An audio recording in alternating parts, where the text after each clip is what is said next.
नमस्कार, माझे नाव शिवांजली केतन दासकर आहे. माझ्याकडून तुम्हाला स्वातंत्र्य दिनाच्या खूप खूप शुभेच्छा. आज 15 ऑगस्ट, आज भारताचा स्वातंत्र्य दिन. आपल्या भारताला स्वातंत्र्य मिळून 78 वर्ष झाले. आपण तिरंगा झेंडा फडकवतो. उत्सव तीन रंगांचा.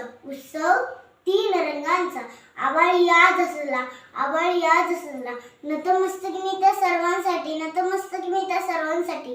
जनी भारत देश घडविला. आपल्या तिरंग्यात तीन रंग असतात. वरी केशरी, मध्ये पांढरा, खाली हिरवा रंग. केशरी म्हणतो त्याग. पांढरा म्हणतो शांतता. हिरवा म्हणतो सुजलाम सुफलाम समृद्धी. वरी केशरी, मध्ये पांढरा, खाली हिरवा रंग. अशोक चक्र शोभतो निळसर रंग. पांढऱ्या रंगात निळसर रंगाचे अशोक चक्र असते. अशोक चक्र म्हणते प्रगती.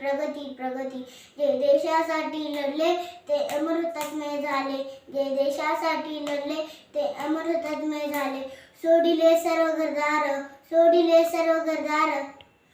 त्यागला सुखी संसार. ज्योती समान जीवन जगले. जे देशासाठी लढले ते अमृतत्वमय झाले. मंगल पांडे, भगत सिंग, राजगुरू सुखदेव, चंद्रशेखर राजा अशा हजार वीर पुत्रांनी देशासाठी प्राणाची आहुती दिली. लोकमान्य टिळक, पंडित जवाहरलाल नेहरू, सावित्रीबाई फुले अशा हजारो सैनिकांमुळे आपला भारत देश स्वतंत्र झाला. एवढे बोलून मी माझ्या भाषण संपवते. भारत माता की जय.